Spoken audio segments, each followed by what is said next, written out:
même en observant, je suis toujours en train de me tromper, donc par rapport au nez à chaque fois, et il est toujours trop grand. Cette astuce que j'ai donnée là, elle marche vraiment hyper bien. En gros, on chercherait une forme ovoïde basique, on vérifierait bien l'inclinaison du visage, on s'aiderait de quelques axes externes pour bien angulariser, bien positionner, tu vois, le départ. Bon, ok, t'aurais ça, quoi.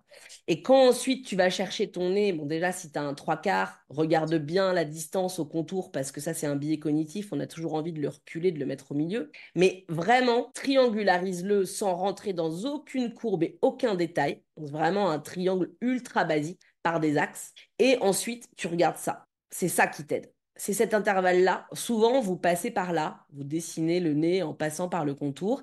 Et quand on dessine le nez en passant par le contour, on le fait toujours beaucoup plus long que ce qu'il n'est. Et en fait, il vaut bien mieux regarder la différence de hauteur entre la cerne ici et le haut de la narine, parce que ça, c'est beaucoup plus court, c'est un intervalle et c'est pas un contour. Donc en fait, souvent, quand on passe par là, on est bien plus juste que si on passe par là.